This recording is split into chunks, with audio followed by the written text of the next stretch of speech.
there's a couple rules of what you can actually do or who you can do business with when it comes to the IRA account. The main rule is you can't do any business with any disqualified individuals. So you can't do business with yourself, your spouse, parents, grandparents, kids or grandkids, or any kind of service provider or fiduciary, someone that has fiduciary responsibility. So you can't, anybody that you pay fees to for their services, you are not able to utilize your IRA in doing business with them, so investing with them. Some additional prohibited transactions. You're not able to borrow the money from the account. Now that's specific to the individual accounts and the small business accounts. The actual 401k, you can actually take a loan out for yourself. I believe it's upwards of 50% of the account value for a period of 5 years. So you're able to take a loan from the 401k itself, not the individual IRA accounts, because that would be seen as a premature distribution if before the age of 59 and a half, which comes with a 10% penalty plus ordinary income tax. So you don't want to do that. You want to leave the money in the account. You cannot sell property to the account. So any kind of property that you have or any kind of investment that you currently have, you cannot purchase that with the account. It has to be a brand new investment. Receiving unreasonable compensation for managing the account. So let's just say this is more geared towards real estate in a sense. You know, you act as the landlord, you're paying yourself for doing this. That is not possible to do. That's prohibited transaction. Remember, the fiduciary responsibility also falls under disqualified individuals, and then you cannot use the account as collateral on a loan. Lastly, buying an asset with the account for personal use or by buying it from a disqualified individual. So you cannot purchase anything such as a piece of real estate, live in that piece of real estate, or vacation in it, or you cannot purchase it from one of those individuals that we talked about a second ago. As I said, the steps associated with this are actually going ahead and completing the application, open and funding that account, making your investment, and then receiving your profits, whether they are tax-free in a Roth account or being tax-deferred in a traditional or small business plan.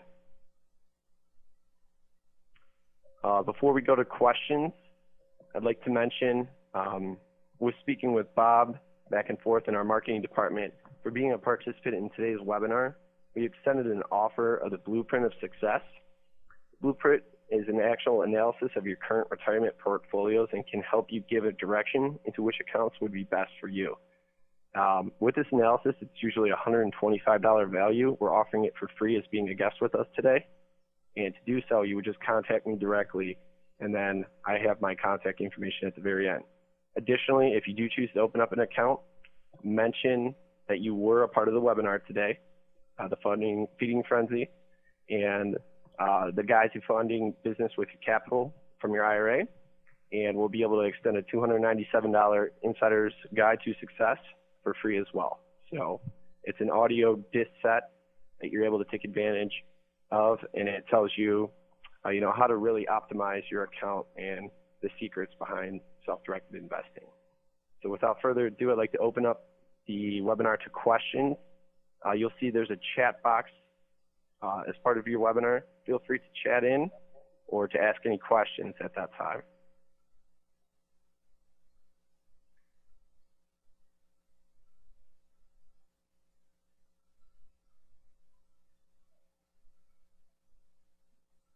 Hey, Michael? Yes. Can you hear me? Very, very little. Okay. One real quick question here. On the that people may or may not have got on the fiduciary responsibility or people you pay fees to. Can you just elaborate a little bit on that? Sure. Any kind of financial manager or any kind of attorney, somebody that you're paying for their services or giving you advice on your services, you want to stay away from them because that is, as I said, prohibited under IRS guidelines. And anybody that you may question, you can reference IRC, Internal Revenue Code 4975, and they'll be able to help you out with that. Right. So with your attorney, you can still use your attorney, but you couldn't buy a piece of property from him, or Correct.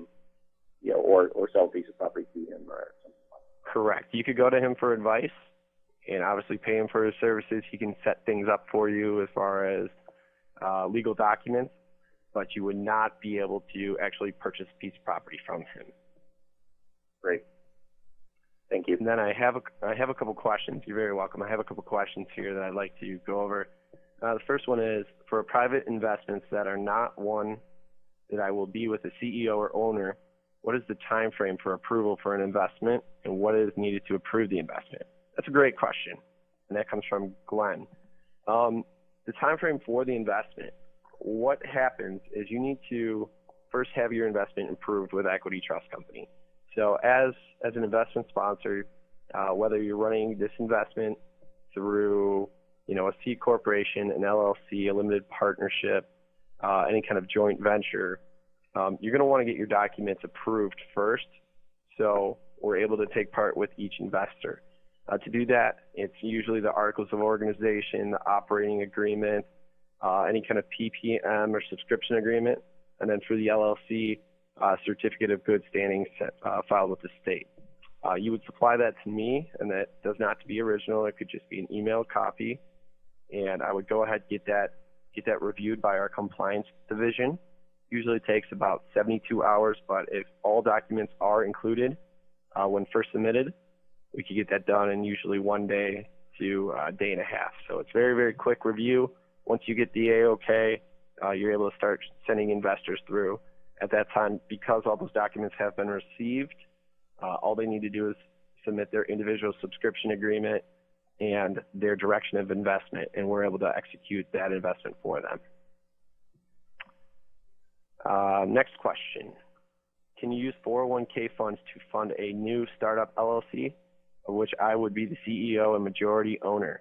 Or is it not allowed, like living in your own house? That's a great question, George. When it comes to entities, when financing entities, you are able to go ahead and finance a brand new startup entity 100%.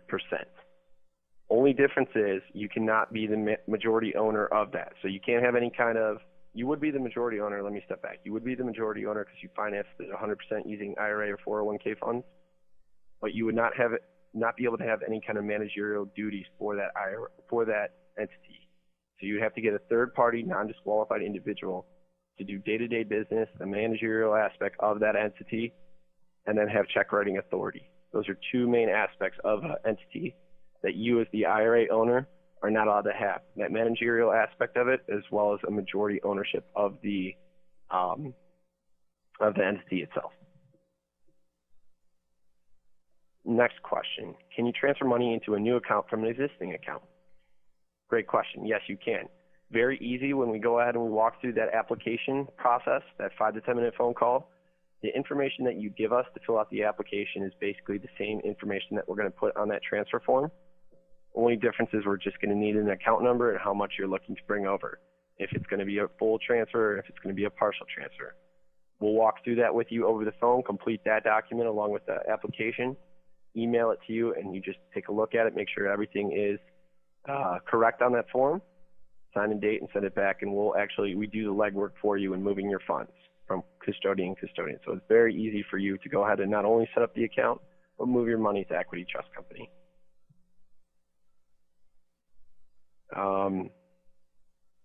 Dan, you had put like a real estate or property manager, and I don't know what that was in regards to, so I apologize. I believe it would be for one of the questions earlier.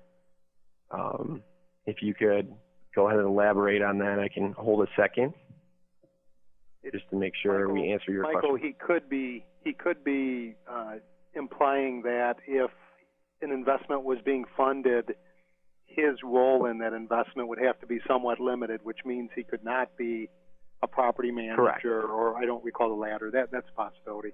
Correct. You want to think of this investment as a hands-off investment. We use the term arm's length transaction. So with doing any kind of real estate purchase or anything like that, you are able to enlist a property management company, but you would not actually be able to enlist a property management that you own or actually be that property manager. You could be the one to put the tenant in the property as well as knock on the door and accept the check, but you would not be able to do the actual maintenance on the property and anything associated with the property as far as that is considered. Next question here. Can I Go ahead. chime in real quick, Michael? Mm-hmm. So for a lot of these questions, you certainly can't do it when it's your IRA or self-directed IRA. However, if you got somebody else's self-directed IRA to invest in your property or invest in your using other people's self-directed IRA money either as a loan or as an investment, you could do all of these things that we are talking about, right? Yes, of course. As long as it's not your own, and I do apologize if that was a confusion. As long as it's not your own money, you can use any investor out there, their 401k. That's the basis behind, being able to utilize these funds. As I said before, there's over $4.2 trillion in retirement funds out there in the world today.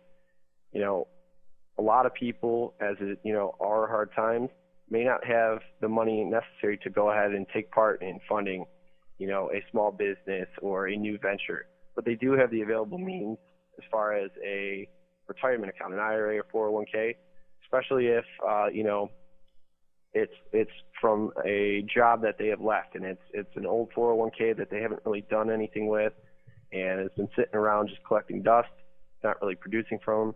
They're able to put that money into something where it could be more active and gain a higher return for them utilizing this type of service. Michael, So, there are also several investors on the call, and you may want to go back over how you position money that, there's a way, literally, if you have a 401k in an existing company and you're an employee, that you can do an in-service withdrawal. There are a lot of different strategies you can use to further diversify your funds. Mm-hmm. And like the point that Dave made, where when business owners are out in the marketplace and thinking of strategies for how they can fund their business, one strategy certainly is the idea that everywhere you look, there's somebody that's been moving from one job to another job or something like that, and they have that IRA you were talking about that's kind of collecting dust on the sidelines. If you can present the opportunity to them, certainly that's a opportunity for those funds to be rolled over into a self-directed IRA like you described, and now you literally have an investor or a bank type arrangement, and you can actually get your business funded to move forward. Correct. And that plays along with that private bank concept. As Bob said, with these accounts, you're able to do rollovers or in-service withdrawals from, previous employer 401ks, jobs that you've left, and you have this retirement account that you are vested in, and you're able to move the funds because you've met that qualifying event of change of job status. Very easy to do a rollover. As I said, contact me. We set up your account. You then just would provide that account number and check titling information to the institution that holds the account, and they're able to write a check directly to Equity Trust Company, where you don't have to worry about it touching your hands. It just goes directly to us into your account and then is available for you to use. Then, as far as a business owner, yes, you're able to attract these individuals in your marketing strategies, not only their personal funds, but their retirement funds, and really go after the funds that they have available, be able to fund your business a lot quicker because you're opened up to a more extensive list of funding options as far as, fulfilling the dollar amount that you need to make your startup work or to expound on your business. So it's very, very beneficial to have that option as far as retirement funds and to educate people with the ability of using those.